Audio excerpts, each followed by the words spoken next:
A very good morning, class. So I hope you all have watched the part 1 related wherein I explained important formulas and tricks to remember those formulas. We started with chapter 5 of Maths 1 integration. And इस video में last video में मैंने आपको समझाया था what are the simple tricks and what are the formulas which you have to remember if you solve the sums based on integration under this head. Integration का कोई भी सम सॉल्व करने से पहले आपको सम को 5 चीजों के अंदर स्कैन करना है, वो भी मेंटली फटाफट। और उन 5 चीजों में से हमने सबसे पहला जो पार्ट था फॉर्मूलाज, जिसमें बेसिक फॉर्मूलाज और इंटीग्रेशन के फॉर्मूलाज मिक्स करके मैंने आपको समझाए थे what are the different types of options available. आज की इस वीडियो में हम कवर करेंगे part 2, 3, 4 and 5। So I hope बच्चे लोग आपको ये वीडियो से फायदा जरूर होगा और आप अच्छे से अगर सुनेंगे और इस वीडियो को सुनने से पहले अगर आपने अच्छे से प्रैक्टिस किया होगा तो आपको डेफिनेटली अच्छे से समझ में आ जाएगा सारे फॉर्मूलाज। तो आते हैं स्टेज 2 विच इज सब्स्टिट्यूशन। अगर आपने सम स्कैन किया और आपको लगता है कि कोई फॉर्मूला से वो सॉल्व नहीं होगा, सो सेकेंड स्टेज पे आप आ सकते हैं और सेकेंड स्टेज का नाम है सब्स्टिट्यूशन। आप सब्स्टिट्यूशन कब कर सकते हैं? सब्स्टिट्यूशन करने के लिए सम में 2 हिंट दिए होंगे, एक होगा पावर्स और दूसरा होगा ब्रैकेट्स। पिछले लेक्चर में मैंने आपको समझाया था बच्चे लोग, ब्रैकेट मींस 1 टर्म। अगर पूरा ब्रैकेट दिया है तो आप उस ब्रैकेट के अंदर के जितने भी टर्म्स हैं उसको एक टर्म कंसिडर करोगे, x या a व्हाटएवर। पावर का मतलब है रेस टू, x क्यूब हो सकता है, x रेस टू 5x हो सकता है, सॉरी 5x नहीं, x रेस टू 5 हो सकता है। पावर का मतलब है रेस टू के फॉर्म में होना। Now whenever you have powers in the denominator, third part है, मोस्टली आपने डिनोमिनेटर पे फोकस रखना है सब्स्टिट्यूशन के लिए। तो अगर आपके डिनोमिनेटर में पावर है, ब्रैकेट है, तो आप सोच सकते हैं सब्स्टिट्यूट करने का। तो मोस्टली डिनोमिनेटर्स को हम सब्स्टिट्यूट करके उसको डेरिवेट करते हैं एंड न्यूमरेटर में अपने को आंसर मिलता है जो एलिमिनेट हो सकता है। So this is another hint for integration. तो सब्स्टिट्यूशन करने के लिए अगर डिनोमिनेटर में पावर है, ब्रैकेट है, तो आप उसको सब्स्टिट्यूट कर सकते हैं और डेरिवेट करने पर आपको न्यूमरेटर में आंसर मिलना चाहिए जो आप एलिमिनेट कर सकते हो। Now when I say powers class, powers 2 type की होती है, odd power और even power। तो अगर आपकी पावर ऑड है, ऑड माने अगर 3 है, 5 है, तो आप पूरी ऑड पावर एक साथ सब्स्टिट्यूट करेंगे। लेकिन अगर आपके पावर्स इवन है, मान लो 2 है, 4 है, तो आपने पूरा x स्क्वायर या x रेस टू 4 सब्स्टिट्यूट नहीं करना है, बल्कि एग्जैक्ट आधा सब्स्टिट्यूट करना है। मान लो अगर x स्क्वायर है तो आप x स्क्वायर को सब्स्टिट्यूट नहीं करोगे, बिकॉज स्क्वायर का आधा 1 होता है, तो आप सिंगल x सब्स्टिट्यूट करोगे। सिमिलरली अगर आपके पास पावर में 4 है जो इवन नंबर है, तो 4 डिवाइडेड बाय 2 x स्क्वायर आप सब्स्टिट्यूट कर सकते हैं। So you can refer exercise sums based on substitution to understand and fit this logic.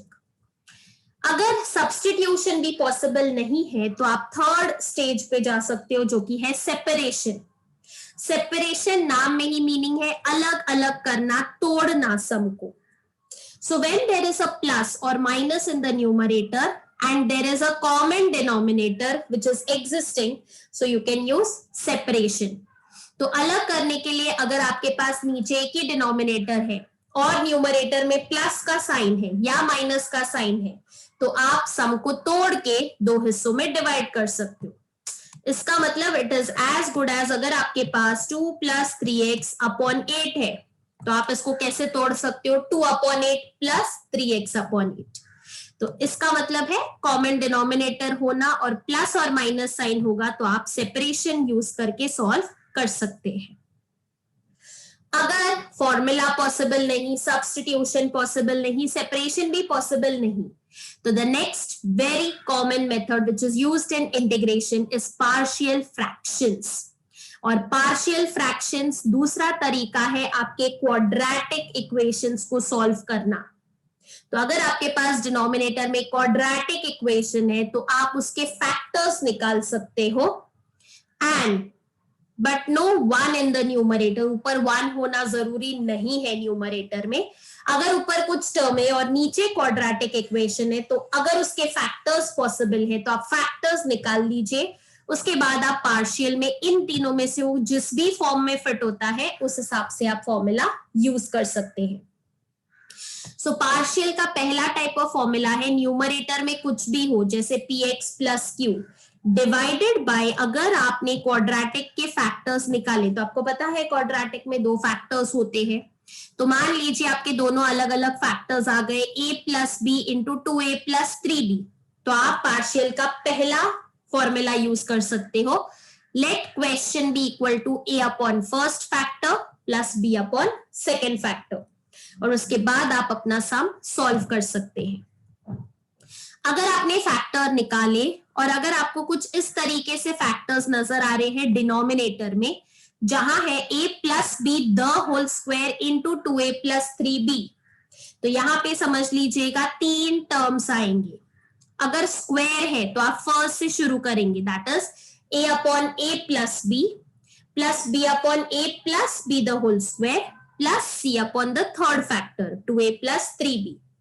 मान लीजिए अगर इधर होता a plus B the whole cube तो आप यूज करते a upon a plus b upon a plus B the whole square, c upon a plus b the whole cube plus d upon 2a plus 3b। तो इस तरीके से आप partial का second term use कर सकते हो अगर आपके डिनोमिनेटर में एक स्क्वायर है और एक फैक्टर है। तीसरा टाइप है px plus Q upon a plus B, जो कि एक फैक्टर है, और उसके बाजू में ही आपके पास एक और क्वाड्रेटिक इक्वेशन है ax square plus 2ax plus B square. अगर एक फैक्टर हो और एक क्वाड्रेटिक इक्वेशन उसके आजू बाजू में हो डिनोमिनेटर में, तो आप ये वाला पार्शियल यूज कर सकते हैं, a upon first factor plus bx plus c upon the whole quadratic equation. तो इस तरीके से पार्शियल के ये तीनों फॉर्मूलाज डिपेंड करता है, which is very useful when you have quadratic equations in your denominator. Moving forward, अगर ये चारों में से कुछ नहीं फिट हो रहा है तो आपके पास एक ही ऑप्शन बचता है, वो है option 5, out of the box. Out of the box में तीन अलग अलग टाइप के फॉर्मूलाज है। पहला है कॉन्जुगेट। कॉन्जुगेट का मतलब है साइन का ऑपोजिट, अगर बीच में प्लस साइन है तो उसका कॉन्जुगेट होगा माइनस।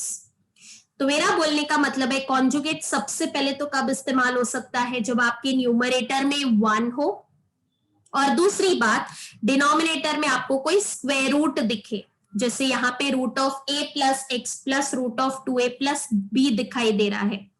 तो कॉन्जुगेट आप ऊपर नीचे मल्टीप्लाई करेंगे विद ऑपोजिट साइन।